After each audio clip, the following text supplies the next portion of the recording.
Hi friend, welcome to my channel. और आज मैं आपको पढ़ाने वाला हूँ स्टैटिक वेरिएबल। स्टैटिक वेरिएबल क्या होता है? तो अगर आप मेरे चैनल पे नए हैं तो सबसे पहले मेरे चैनल को सब्सक्राइब कर लीजिए, बेल आइकन को प्रेस कर लीजिएगा ताकि हमारा अपडेटेड वीडियो आपको मिलता रहेगा, और इस वीडियो को लाइक भी कर लीजिएगा। चलिए फिर स्टार्ट करते हैं आज का अपना क्लास स्टैटिक वेरिएबल। जैसे कि मैं पिछली क्लास में आपको बता चुका हूँ कि वेरिएबल क्या होता है, इंस्टांस वेरिएबल क्या होता है। ये एक टाइप है वेरिएबल का। तो ये कैसा टाइप है इसके बारे में मैं आपको डिस्क्राइब करता हूँ। बोला जाता है कि it is a type of variable which is declare inside the class and outside the method, which is declared inside the class and outside the method. When we want to use this variable in any method, no need to create any type of object. इसका मतलब ये है कि अगर आप instance variable declare करते हो तो कहाँ डिक्लेयर करेंगे? मैं बोल रहा हूँ डेफिनेशन उसके अकॉर्डिंग कि क्लास के अंदर और मेथड से ऊपर आपको डिक्लेयर करना है। और अगर आप स्टैटिक वेरिएबल डिक्लेयर करते हैं तो किसी भी मेथड में अगर आप स्टैटिक वेरिएबल को यूज करना चाहते हैं तो आपको ऑब्जेक्ट बनाने की जरूरत नहीं पड़ेगी। वही मैं आपको पिछली क्लास में बताया था इंस्टांस वेरिएबल के बारे में, जिसमें क्या था कि अगर आप उसे स्टैटिक मेथड में कॉल करेंगे तो इंस्टांस वेरिएबल का ऑब्जेक्ट, मतलब इंस्टांस वेरिएबल को कॉल करने के लिए उस क्लास का ऑब्जेक्ट बनाना कंपलसरी था। यहाँ पे क्या है, आपको किसी भी टाइप का कोई ऑब्जेक्ट बनाने की जरूरत नहीं है।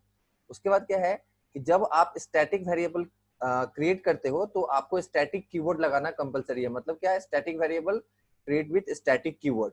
चलिए हम लोग अब इसे प्रैक्टिकली करके देखते हैं कि कैसे बनाया जाता है और कैसे कॉल किया जाता है। जैसे कि मान लो कि हमने एक क्लास क्रिएट किया, क्लास का नाम रखा ए। अब क्या बोला गया है कि it is a type of variable which is declare inside the class. मतलब क्या, क्लास के अंदर में डिक्लेयर करना है। और डिक्लेयर कैसे करना है? डिक्लेयर विथ स्टैटिक कीवर्ड, मतलब स्टैटिक कीवर्ड के साथ ही आप वेरिएबल डिक्लेयर करोगे। तो हम स्टैटिक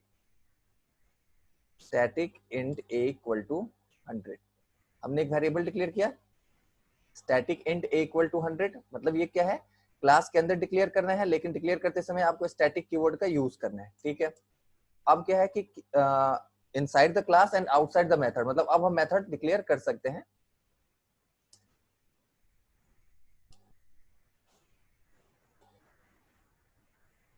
हमने एक मेन मेथड डिक्लेयर कर दिया।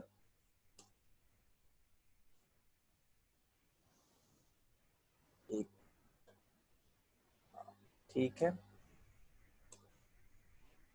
अब क्या है कि आपको याद होगा कि मैं आपको पिछले वीडियो में बताया हूं कि इंस्टांस वेरिएबल में क्या है कि अगर आप इंस्टांस वेरिएबल को अगर किसी स्टैटिक मेथड में कॉल करते हो तो आपको ऑब्जेक्ट बनाना पड़ता है। और मैं स्टैटिक में क्या बोल रहा हूँ कि स्टैटिक वेरिएबल का यूज किसी भी मेथड में, वो स्टैटिक मेथड हो या वो जनरल मेथड हो, किसी भी मेथड में अगर आप यूज करते हो तो आपको किसी भी टाइप का ऑब्जेक्ट बनाने की जरूरत नहीं है। आप इसे डायरेक्टली कॉल कर सकते हो, क्योंकि स्टैटिक जो होता है वो डायरेक्टली मेमोरी इनिशियलाइज कर देता है किसी भी वेरिएबल में या किसी भी मेथड में। ठीक है। तो इसे मैं कॉल करता हूँ, देखो, बिना किसी ऑब्जेक्ट का system dot out dot println, और मैं डायरेक्टली ए को कॉल कर देता हूँ। ठीक है। ये हमारा मेथड क्लोज और ये हमारा क्लास क्लोज। अब क्या है कि इसके अलावा मान लो कि इसके बाद भी आपका कोई मेथड होता है, जनरल मेथड हो, मतलब वो स्टैटिक मेथड नहीं हो, सिंपल मेथड हो हमारा, तो उसमें भी आपको ऑब्जेक्ट बनाने की जरूरत नहीं है। ठीक है।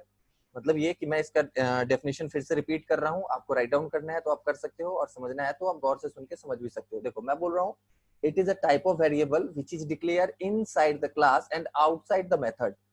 Okay, it is declare with static keyword. Okay,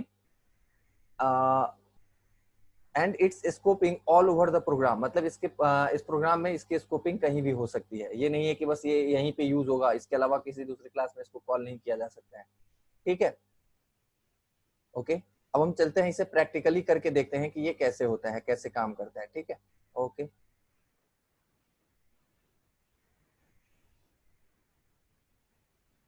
ये हमारा आईडी है। हम एक क्लास लेते हैं यहाँ पे। सबसे पहले क्लास क्रिएट करते हैं। क्लास का नाम रख देते हैं, मान लो हमने रख दिया नाम स्टैटिक डेमो।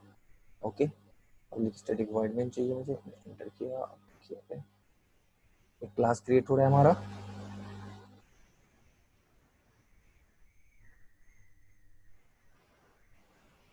यहाँ आप देख सकते हो, हमने एक क्लास क्रिएट कर दिया। अब क्या है, हमें क्या डिक्लेयर करना है? Static variable. स्टैटिक वेरिएबल कैसे डिक्लेयर होता है? मैं अभी तुरंत आपको डेफिनेशन बताया हूँ कि क्लास के अंदर और मेथड से ऊपर डिक्लेयर होता है। और जब भी डिक्लेयर होता है उस समय ये स्टैटिक कीवर्ड के साथ डिक्लेयर होता है। तो हम कैसे डिक्लेयर करेंगे? Static int a equal to 100 हमने डिक्लेयर कर दिया, static int a equal to 100। अब मुझे इसे प्रिंट करना है, मैं लिखूंगा system dot out dot println. Okay, और इसके अंदर आप डायरेक्टली ए को लिख सकते हो, बिना किसी ऑब्जेक्ट का आप इसे कॉल कर रहे हो, देख सकते हो। ओके, इसे रन करते हैं। यहाँ आप देख सकते हो आउटपुट आपका आ चुका है। Okay, thank you. I hope आप समझ गए होंगे कि स्टैटिक वेरिएबल क्या होता है। Okay, thank you.